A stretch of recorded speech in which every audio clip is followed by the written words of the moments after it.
the Rangers Journal.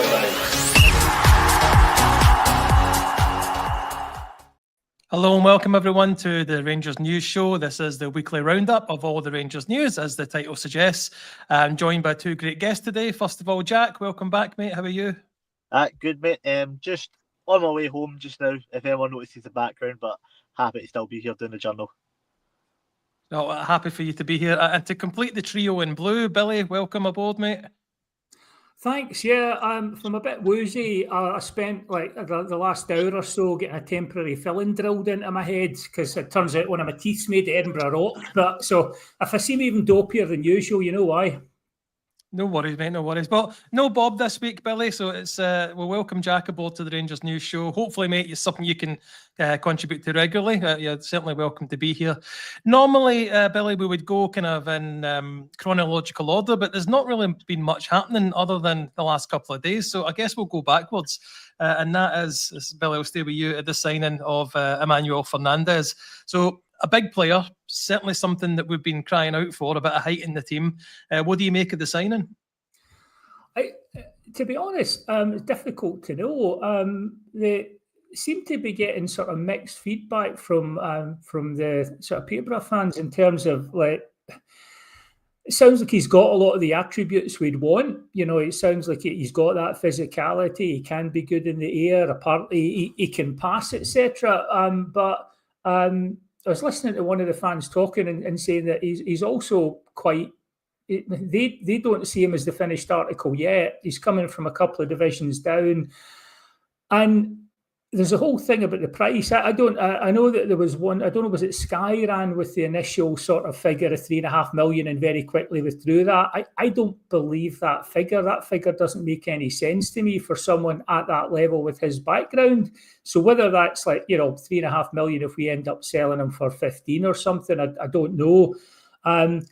He's kind of like, it's going to be quite interesting to see because on paper he's got a lot of things that look good, but he's also 23. So for where he's at in his career, it's not one that you'd get massively excited about on paper, but when you actually think about this whole players trading model and data-driven stuff that the 49ers is bringing in, this looks like the kind of guy that, you know, is he the kind of hidden gem that they're looking at and going, okay, he's got the attributes with a coach like Russell Martin, we can actually polish him into something very good within a year or two. So it's like a lot of the signings we're making just now, it's difficult to get like massively excited, but also looking at what we know of the 49ers model, it's also the sort of thing you'd expect to see. So I guess, like, you know, interested rather than excited would be my take, because like he's got a lot of the attributes, but equally at 23,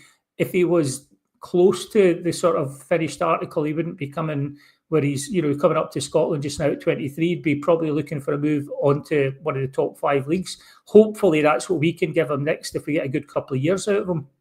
Yeah. Jack, I'll come to you on the same topic. What stood out to me was that initial fee of 3.5 million, and like the league is coming from.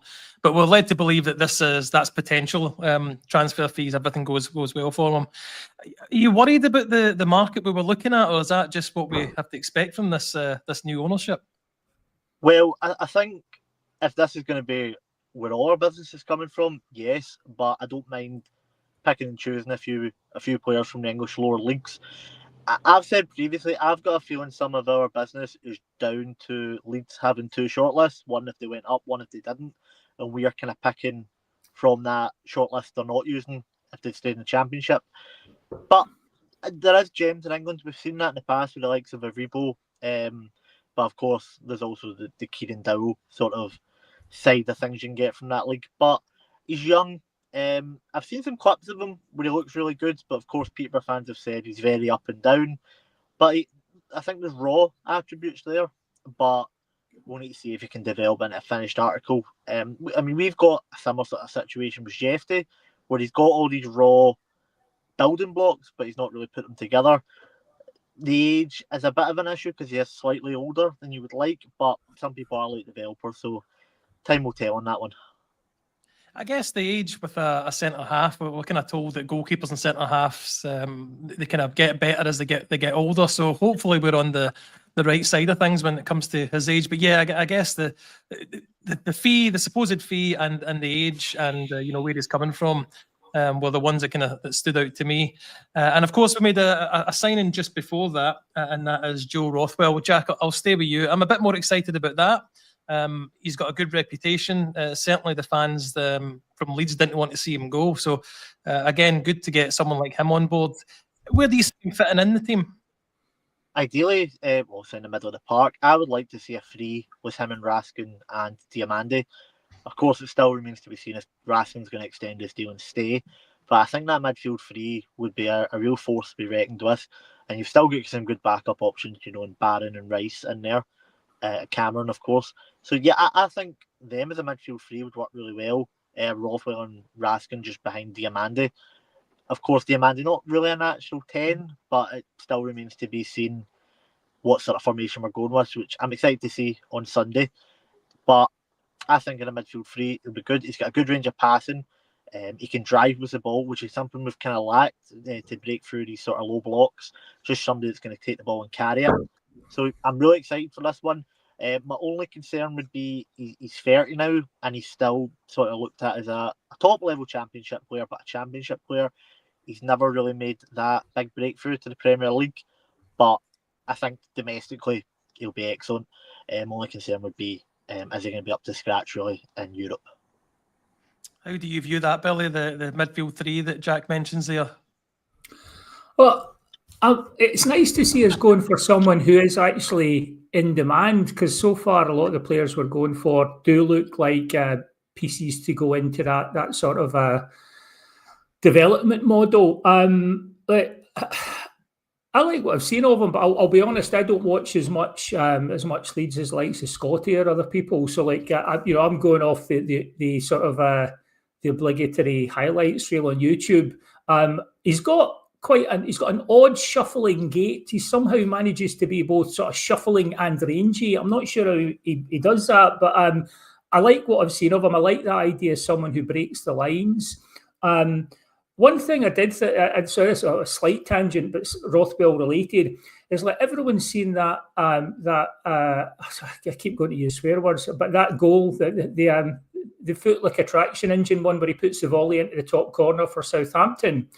And I know it's sort of petty, but it's petty because they actually do it. But did you see the BBC sort of highlights little clip they did where basically the one clip, so just before the Rothwell signing, everyone's going mental looking at that sort of like that volley and got what a player. And BBC for their one clip of Rothwell show him taking a free kick that misses out everybody.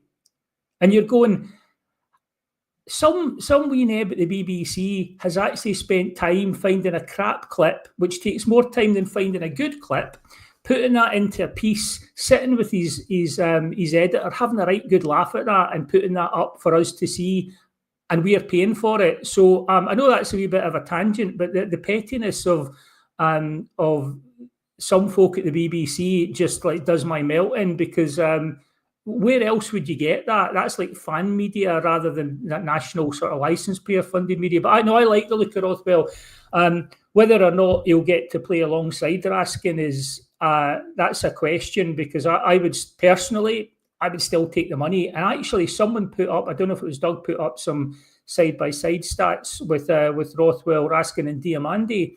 And I was surprised. I would have thought Raskin would have been more of a standout, but actually in some areas Rothwell was ahead, and in other areas Diamande was ahead in lights of tackles per match and stuff. So yeah, I kind of be interested to see who he's playing alongside, but that's the first one where you've actually gone, oh, I'm quite excited to see him. I'm looking forward to seeing him getting a debut, hopefully in the upcoming friendlies.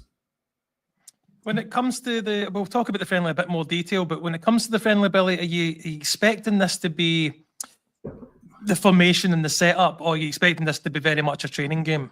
I think it's a training game at the best of times. I think if you're coming in with a settled team and a settled manager, then you're likely to get training games. Whether we like it or not, as fans, we get excited. We want to see the new players, etc. But pre-season is basically just that. It's like ramped up training games where you've got a new manager coming in who's going to be implementing a new style and philosophy, and we're possibly only about a quarter of the way through a rebuild just now. I would say training games for sure. It'll be interesting to see little flashes, little sort of like, are there any little connections in the pitch, any little, as Big Phil was fond of saying, automations that we might see as possibilities. But I've got to be honest, like the whole run up to the Champions League qualifier gives me the fear, because I don't think it is an awful lot of time to get ready for a game of that size. So, the friendlies will be interesting, and we'll all get much more excited than we should do, and probably read a lot more in if we play well or play badly. But they are really glorified training games at the best of times, certainly this season more so than ever.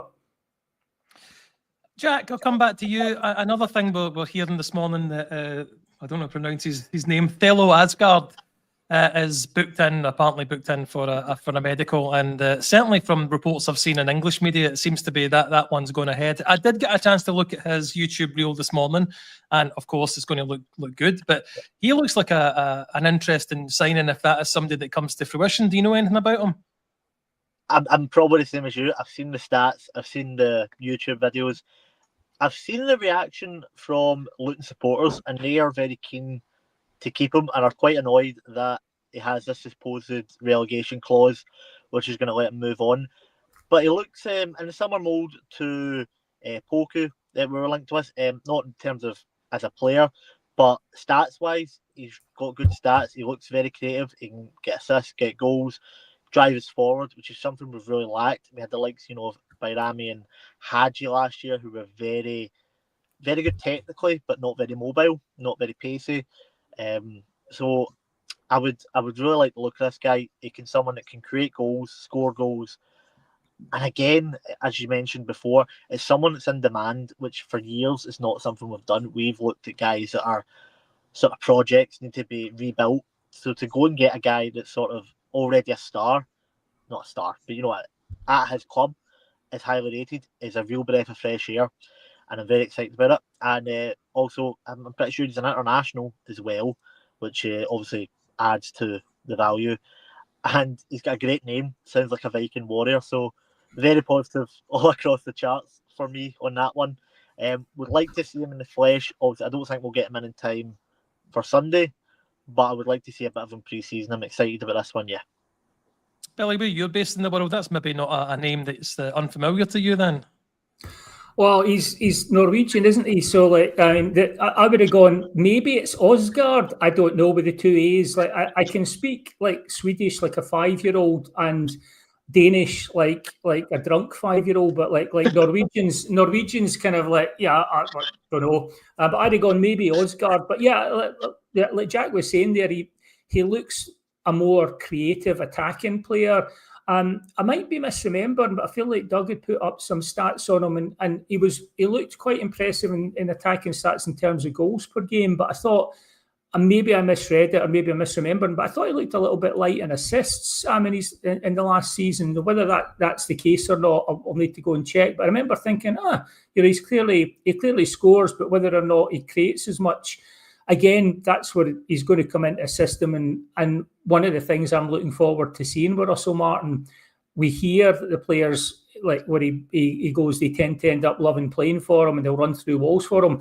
What I'd like to see that we hadn't seen for years at Rangers, I felt, till Gerrard came in, and it's been sporadic since then. I would like to see our players coming in and getting better, visibly improving week after week, month after month, because until Gerrard came in, I forgot that was something that could happen at Rangers. You kind of thought players either come in and they'll sink or swim. They'll either go under and not make it, or they'll make it. But the notion that they could come in and actually get better was almost like mind-blowing. This is the kind of guy I would like to see come in and maybe add the assist to his game. But yeah, definitely, like Jack was saying, more exciting, and nice to see progressive players. Also, kind of in some ways, I quite like that I don't know any of these guys, because that this is what we're told that the model's going to be, data driven. And we were hearing that at Leeds they had 5 guys full time working in data, and now they've moved up to the Premier League. They're going to have 8 people working full time in data. I like this. we're excited. Whether or not we'll all be excited 3 months into the season, if it's not gelled yet and it's going to take a while, is another matter. But yeah, I quite like the fact that these are you can see the attributes, you can see why we're signing them, but they are a bit under the radar maybe compared to some of the players that we know. Jack, there's some comments about other positions that we need to fill, goalkeeper, wingers. What is something that's worried me, and Curry's mentioned it in the comments, I'll pull it up, is the lack of outgoings. There's still players there, Proper, Dowell, Davies, Cifuentes, Matondo, that we need out the door. I'm hoping not to see these players on Sunday. What about yourself? What's your thoughts on the players not leaving yet or not having left? Not worried yet, but if we get to mid-August and they're still kicking about, I will be worried. I mean, you remember the game at Hearts at the start of last season, Scott Wright still playing, Ben Davies still playing. I don't want a situation like that again. We need to tell these guys we can't leave them in a halfway house and you're not in the plans, you're not going to be involved, and kind of shuffle them out the door. Now, I'm not expecting big fees for any of them, but we should not be, holding on to them, holding out for a fee. If we can get the wages out the door, that's the main thing. Goalkeeper wise, I think we've got too many other areas in the squad that need sorted. I think if you can build Butland back up, and that's a big if, then you've got a good goalkeeper there. Kelly, good for the league, but I don't really see him as a Rangers number one. But I think you're okay there as long as Butland doesn't, go back into the form he showed toward the end of last season. Cifuentes never worked. I think he'd be happy to go. I think we'd be happy to see the back of him. Davies the same. The only issue is finding someone else to sort of offer the same sort of wages. Matondo, I've heard, is actually injured, which is a worry.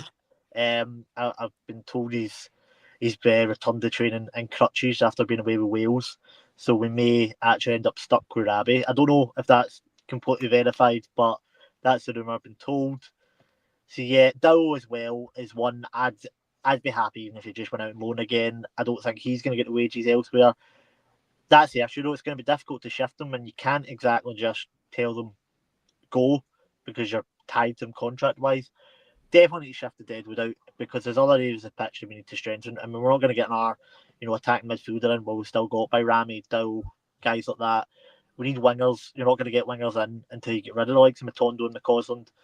So it will hold us up, but hopefully we've got the sort of football department now that can work on that effectively and get these guys out the door and free up the wages. Billy, we tend to focus on the worst case scenario, and that's Matondo, but some of the other players, like say Davies, for instance, Dowell, they've actually had a good stint away on the loans, and there could be potential for them to go quite easily. We don't maybe have to worry too much about that.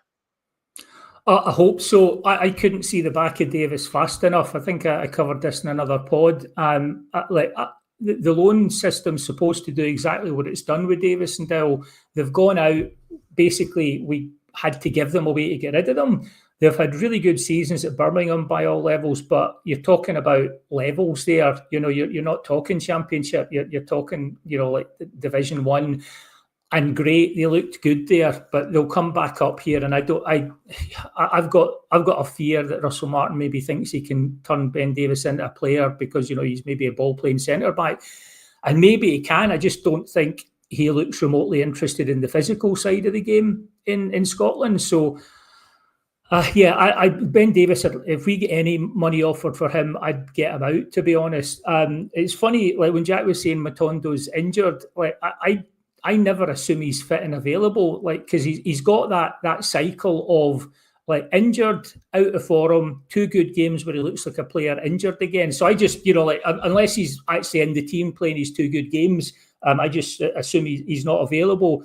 I'd seen that Airwolf was saying in the comments that he thinks Cortez is going to come good this season.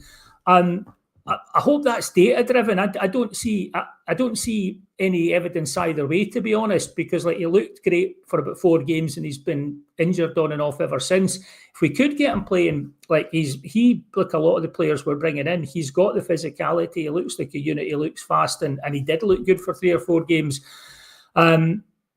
Matondo, I think he's just going to be a big drain on wages until he goes. I don't see why anyone would buy him. I think we were kind of basically the last one left standing with him, and anyone else looking at him will maybe look at him for a loan, but not much else.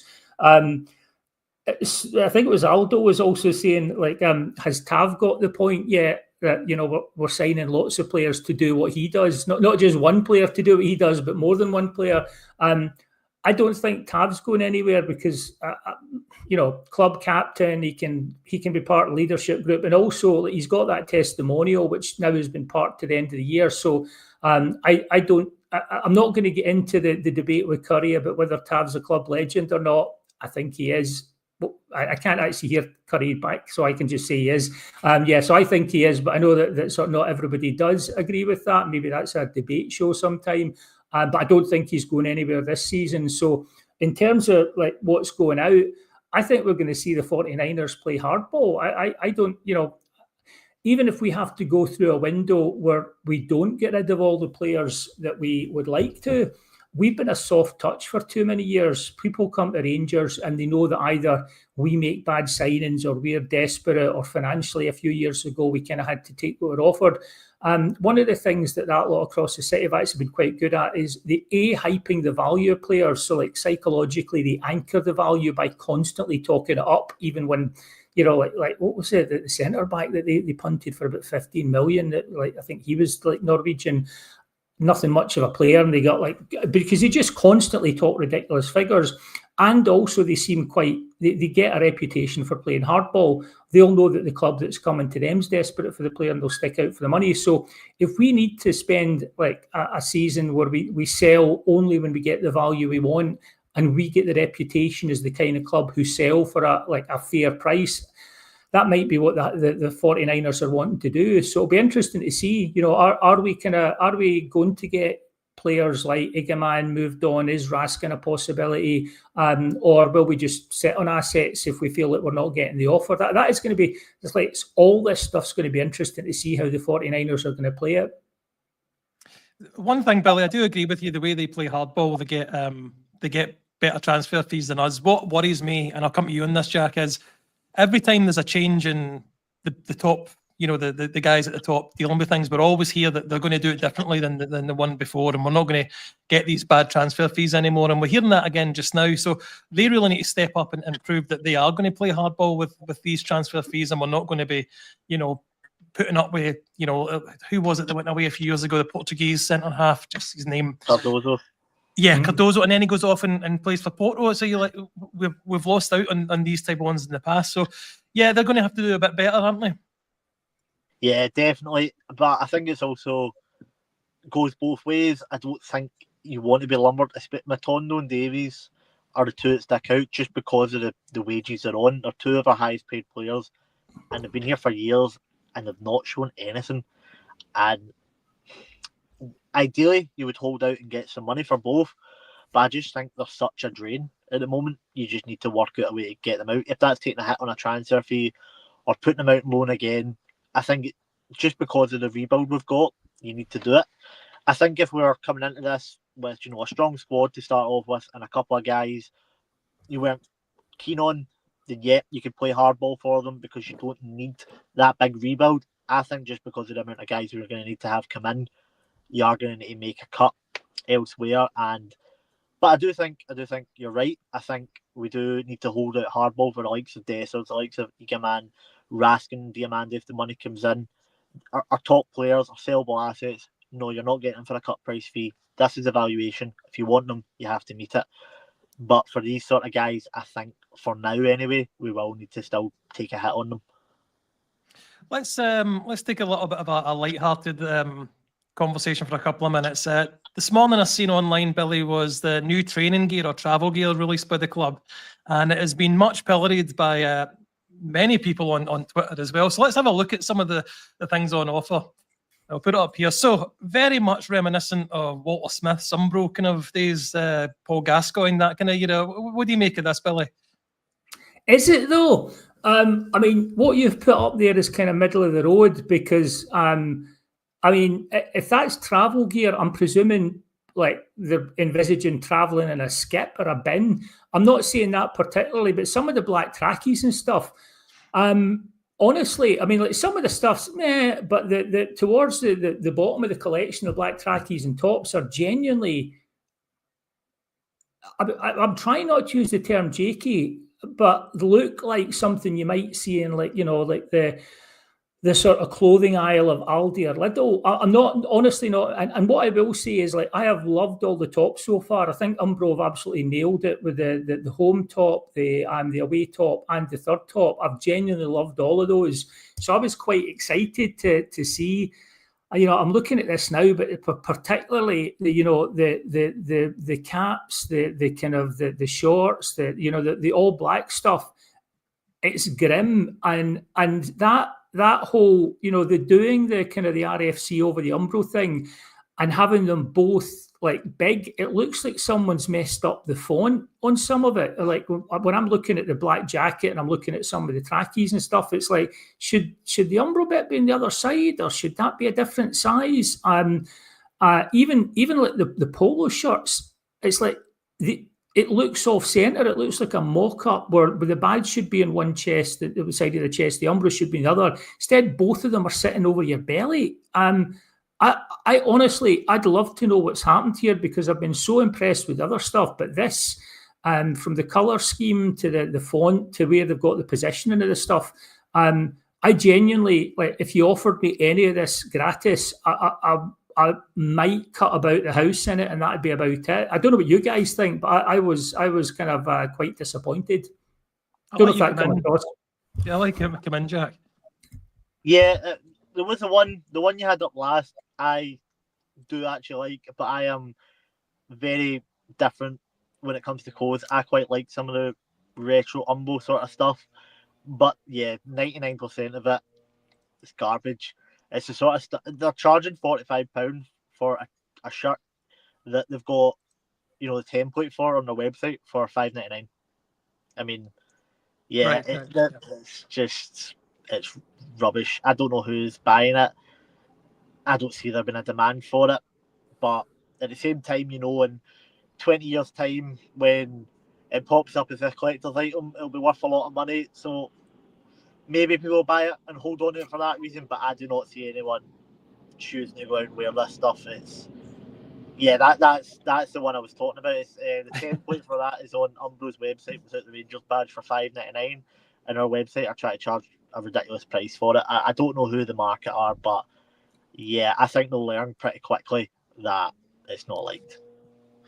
Yeah, I've got to say, bits of it. I mean, there's a couple of the white one. I think is what reminds me of the white version of this. It's a picture of Walter Smith with Gascoigne and Laudrup. I think is something similar anyway. He's wearing. So I guess they're trying to go back to that kind of get your take your mind back to that time. In fact, the jacket one, I'll put that back up again. I had a very similar jacket when I was in high school, so yeah, you're going back a few years for that. So it's definitely some kind of retro thing for me. They've not read the room with this stuff. We were calling or crying out for good quality stuff when we went to Castore, and this move to Umbro.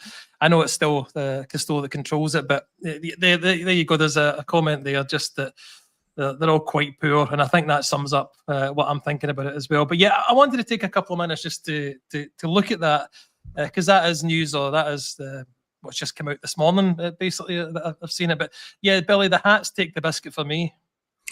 The hats are, I mean, like, it's difficult not to, I mean, when you're saying where do you see someone wearing this gear, and genuinely, like the hats and stuff like that, I'm saying, round about the junction of, like, Argyle Street and sort of like Buchanan Street, 11 o'clock on a Friday night. It's just, it's grim. The hats are, like, they're so tatty, like you actually, like, you'd kind of be embarrassed to wear them. And it takes me back to horrible things like, when Sports Direct first got involved in Rangers merch. And I remember going into the Rangers shop at one point in time, and they had some really cracking looking Rangers baseball caps. And it was like, right, I'm going to get one of those. And it's like, oh, that one's kind of faulty. The badge isn't on straight.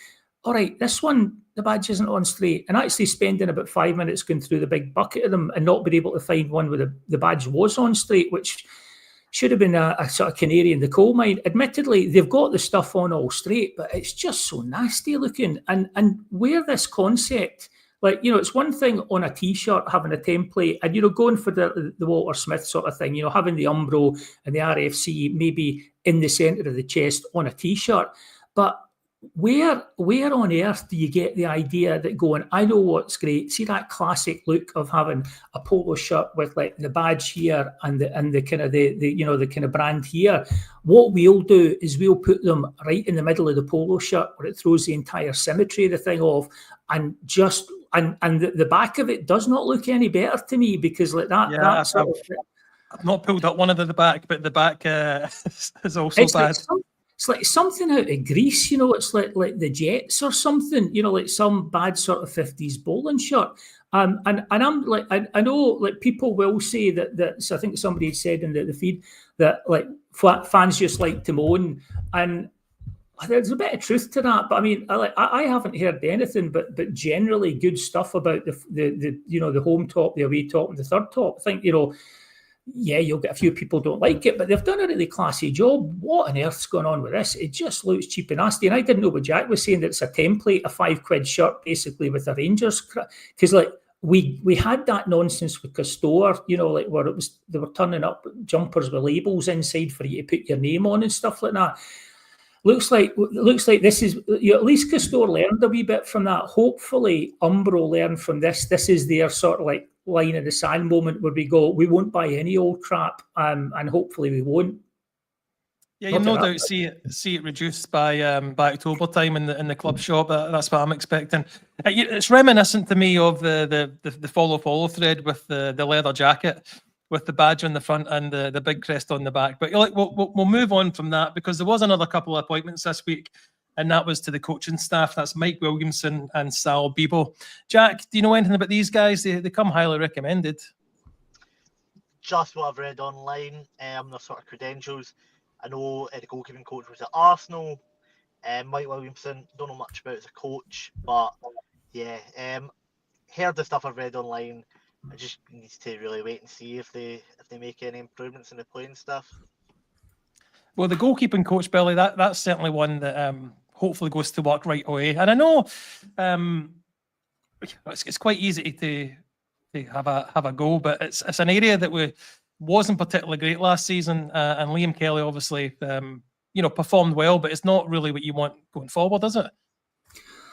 No, and I'm glad to see us getting a new goalkeeping coach in, but I wonder if that's going to be enough. I mean, we had Greaksy in last season, helping maybe get Jack Butland back into a good headspace, but we haven't really had this situation at Rangers. We have been so spoiled with class keepers like for decades that we've never been in this situation. Do you ever remember like a season we came out of it thinking that the keeper we had as our number one, who might be our number one going into the next season, like had absolutely gone off a cliff? I mean, it's not that he'd had a few ricks during the season or looked a wee bit sort of shaky. I mean, his blooper reel from last season was something that really no Rangers keeper should have across a career, never mind half a season. So I'm really interested to see what they do with this, because Butland, early career, he started off really well and then went off a cliff. Kind of was, like this third choice keeper for a number of years. And then he comes up to Rangers, starts really well, and he's gone off a cliff. And I'm beginning to wonder if there's something psychological there, because, so much of a goalkeeper's game is that side of things, and a lot of it's decision making. And just things concern me, like last season when I think Butland was called out about, I think he was off centre for an early shot, and everyone went he was out of position, and he came out and he got interviewed afterwards and he went, no, my positioning was fine. And I was like, you're the only one that thinks that. So the Butland one's really interesting because he looked fine for a couple of games. Personally, if we got an offer of money, I'd be taking it, because I've never seen a Rangers keeper like in the decades we've had them. I mean, you could argue that Kloss at the end, when he came back from the injury and he wasn't the same player, and that's sad, but that was like injury related and he wasn't the same player. Butland is kind of in the prime of his career, so yeah, it'd be great to see Sal Bibbo like doing something with him, but also I just feel like once you've shown that sort of fragility, not just in 1 or 2 games, like you think about we talked about it before the game where Griggsy lets that kind of like thing bobble in against Celtic, and suddenly we're up against it, but the team roar back and they do it for him all the times he's bailed them out. Well, that was kind of it until we got to the latter end of his career where his legs had gone and he wasn't able to come out. You never really had those sort of things happen on a regular basis with Butland. Man, there was a lot last season, and I don't know who we can afford to get in to replace him, but I'm quite concerned about A, Butland's goalkeeping ability, and B, whether or not he's going to be the sort of ball player that Russell Martin wants at the back. No, you're quite correct. Certainly on the ball playing goalkeeper, he's not that. When you were talking there, it reminded me of John McLaughlin's kind of fall off. He was meant to be the taking over from McGregor, but was it the Ajax game that really did it in for him, and then it's never really the same after that? The old firm game was the belter for him, where he kind of, yikes. But I mean, McLaughlin was always a number 2 coming through. Butland was kind of like the man. Mm-hmm. But I certainly worried about the confidence side of things with him. I think he was away for a training camp over the summer, which is good to see, because I think in a pod there a week or so ago, we kind of had a go at the younger players who went on the holidays rather than trying to bust into this first team. So fair play to him to be working on it. I guess we'll see. I'm assuming he'll start at the weekend, but I guess we'll see in that one.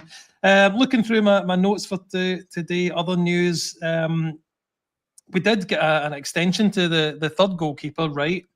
I know there was a comment there at the side about why we did that, why we improved his contract, because he didn't get a great write-up. I've not seen him play, Jack, have you? I've seen him once at Partick Thistle when he was on loan there. Did nothing wrong, didn't stand out, but he's a championship level goalkeeper. He's never going to make the breakthrough at Rangers, but I do understand why we've done it. It's basically to fill out the European squad. You need a certain amount of guys that came through the youth team, and he fits that bill. So yeah, I can see it, and also it would allow us to loan out Mason Munn this year and get him some first team football. That's the only reasoning behind it I can really see. I'm sure he's a good guy in training, helps out with the keepers, but he's never, I don't even think he's Premiership standard goalkeeper, never mind the Rangers one. But I mean, it's a Scott Carson role, isn't it? You always have these third choice keepers that are just good in the dressing room, good trainers, and never cause you any trouble. So as long as he does all that, I don't see any issue with it, really. He's not going to be on a big wage. The other thing this week, Billy, was Niels Coppen gave a few comments about his departure from Rangers. He certainly seemed to think that Philippe Clement had too much on his shoulders at points in his career at Rangers, and that's partly to why he didn't succeed. So what was your thought? Did you manage to read what he said, and what was your thoughts on what Coppen came out with? I saw bits and pieces, and to be honest, I've said this before, but I will sort of stand by the fact that I think Clement was sold a pup. I think Clement could have, if Clement had been back, I think he could have won us the league, because he was brought into a team that had got previous managers fired because it wasn't good enough to win the league, and then he got us into a title race, and we were all disappointed when we didn't win the league. Rather than saying, look what he's done with this squad, he's dragged them up. We then basically gutted that. We cut the wage bill. Lundstrom wasn't maybe going to win us the league, but we got rid of experienced, decent players, and we did not replace them with like. So somehow what we were expecting him to do was come in to a team that's not good enough, show how close you could get with that team, and then basically cut the legs from underneath them. And he said himself, Phil Clement said himself, this isn't what I was initially sort of told it was going to be, but he'd fallen in love with the club, so he decided to tough it out. I'll stand with the fact, I think Philippe Clement was not just a good guy, but I think a good manager. And I think had he been backed, I almost feel like if Philippe Clement had come in when Gio came in, I think Clement could have won us the league. But he didn't get the assets Gio had.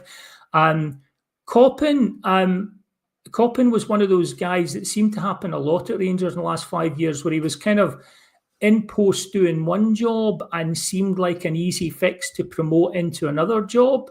I think so, because he hadn't done it before, and I think they were victims of there not being a solid recruitment structure, or maybe enough of a plan at Rangers to get the right people in. So I have a degree of sympathy with saying that, Clement was effectively the figurehead for Rangers. Like, he was doing all sorts of stuff, and he wasn't given the tools to do the job. And I think Coppin's shown that actually he's pretty good at identifying players, but I think he might have been over-promoted or promoted too fast at Rangers. And it's difficult to, blame him for that. Like if Scotty was to turn around and say to Jack, we're going to make you sort of pod overlord, because apparently you look like Nico Raskin, according to one of the posters. I don't know if you can I don't know if you can do a Belgian accent, but like, now that he said it, I can't unsee it. Like, it was Paul McCorrickle said that, and I wish he hadn't, because it's like, now I'm going like, Nico, should you not be at training or something? Yeah. So, to go back to your point, no, I think Coppin's points were kind of fair enough for the most part. That's a nice resemblance, Jack. I think someone called me an Alex Salmon lookalike, so that's better than getting that. So, yeah, you're all right there. I mean, just on Coppin's role, Jack, he was certainly over-promoted, not because he actually did anything good or bad, just purely because there was nobody in the position and it needed filled. So when when Thelwell comes in, it's the same role as what Coppin had, and obviously there can't be two people in that role, so I guess he had to go. It certainly seemed like they were all kind of cordial about it, had a chat, and they decided to move him on. Yeah, at first I thought Coppin might have went back into a sort of lead a scouting role, rather than above that. But I think once you promoted him into the role, you can't really put him back down at the same club. So I think, the writing was on the wall. I think we have upgraded. Coppin, I think he's done some good business. I think he was too overly focused on youth last summer. I think, like you mentioned, we lost a lot of experienced players and replaced them with a lot of younger players, and that's all well and good, but you still need that experience coming in as well. But overall, I think we'll make a profit on the majority of Coppin's signings in time. But yeah, time to move on. We've upgraded, and he goes with the best wishes. So let's stay on the subject with you, Jack, of this weekend's game. Club Brugge, 2:00 kickoff, I think, on Sunday. So a decent time. I don't know if you're going to the game, but what are you expecting to see in the starting lineup? So yeah, I will be going. We have a friends and family sort of group, and my uncle messaged me going, "Can you send me the money for Bruges?" And I've been kind of forced into going due to that.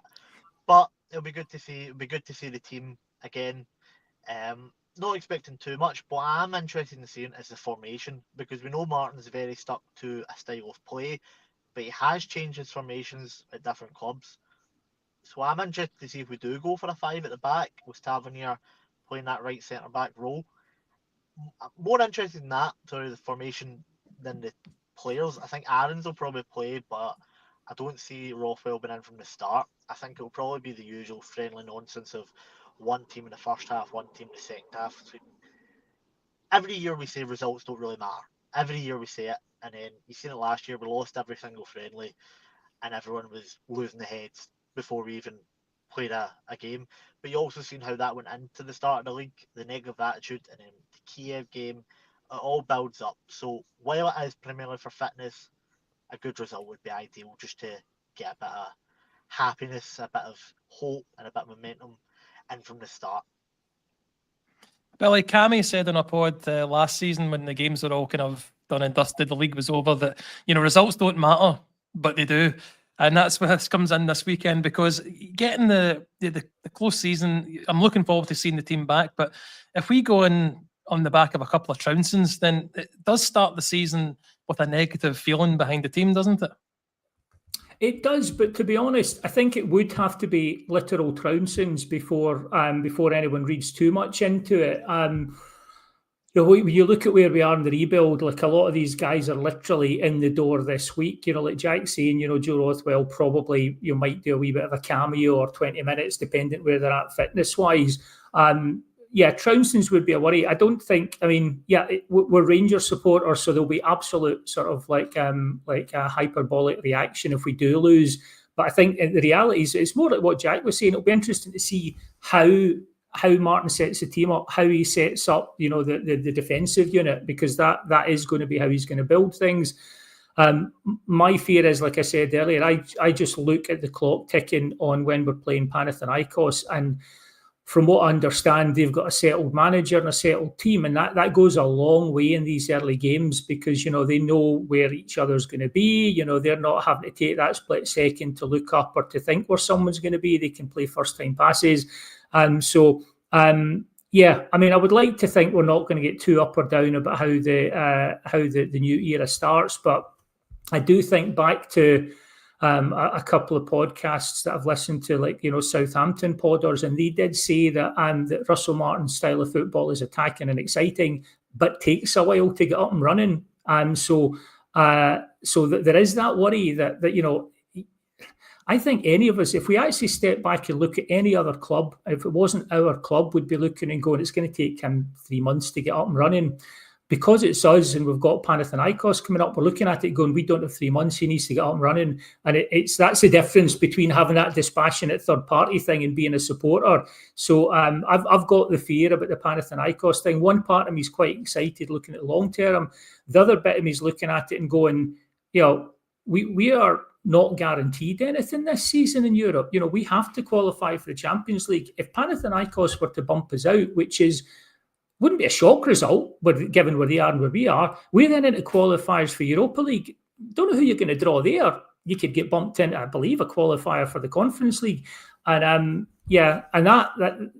that's interesting, because jumping ahead from friendlies to look at the season as a whole, the picture for Scottish clubs with European qualifying the next couple of years is terrifying. We really do not want to be the second place team in the next 2 or 3 years, because it's not going to get you much of a prize, and there's going to be a lot of qualifying whether you come first or second. So looking forward, getting excited, looking forward to all the stuff that my brain should tell me, like, no, it doesn't matter, it's just a kickabout. But more like what Jack was saying, actually, quite kind of like, how's he going to set up this team? How's he going to try and play, whether it starts in the first game or not? How's he going to try and get us playing eventually?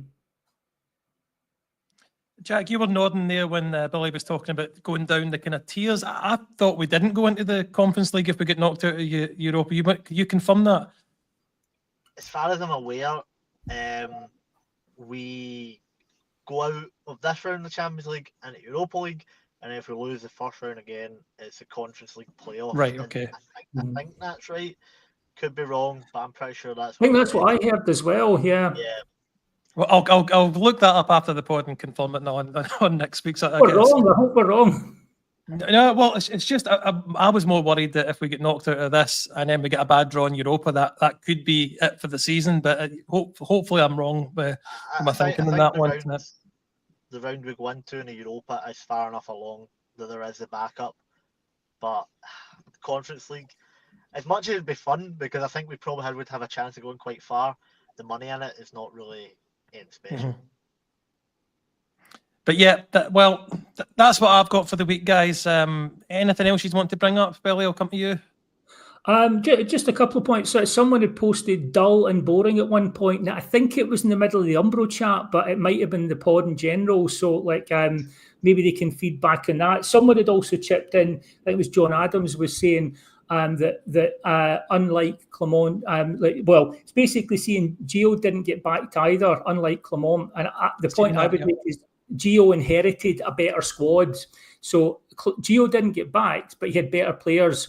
Clermont didn't have great players, and then the squad get filleted. So I take what John's saying, but I also think that if you had a time machine and we put Clermont back then I think we'd have had a better shot at winning the league. Then again, we wouldn't have got to Europa League final. So pluses and minuses. There's too many of these that if we did this, we could have got that. And the truth is, we don't know. It's all just opinions, I guess, at the end of the day. But I don't necessarily disagree with you, Billy. I also think that we could have won the league that season and we could have still got to Europa League final. We were a decent team at that point, in my opinion.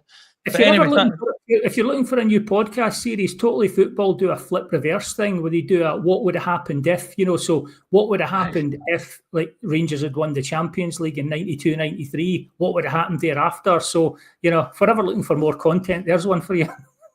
No, I listen to podcasts all week. I'll go and check it out. Thank you very much. And also, thank you for coming on this week, Billy. It's been good to talk to you. Jack, thank you again. Welcome aboard the team, and thank you for coming on the pod. Was there anything else this week's news that you wanted to bring up before we go? No, the only other big news I've really seen is the Turgeman deal, but we covered that earlier in the week, so nothing new for me. No. Yeah, but we're kind of limited to just what's actually been officially released at the time. And there's a couple of other names that I've heard that we're closely linked to, and but you don't want to be just throwing names out because you've read it on Twitter or whatever. But we're hopeful that we've got a busy news show over the next couple of weeks with more signings, and we'll obviously have a packed agenda during the week for the regular pods as well. And we're going deep dives and players and that kind of thing. So yeah, just let me mention our sponsor, which is Off to the Match I Go. If you go over there and see the memorabilia they've got, you like anything, stick it in your shopping basket and use the code Journo10 and you get 10% off over there at offtothematchigo.co.uk. So everyone, thank you very much for your comments. Thank you very much for watching, and please join us again next week as we delve into more news and upcoming transfers and upcoming games and everything to do with Rangers life. So thank you very much for watching, and remember, every night is a Rangers Journal night. Good night.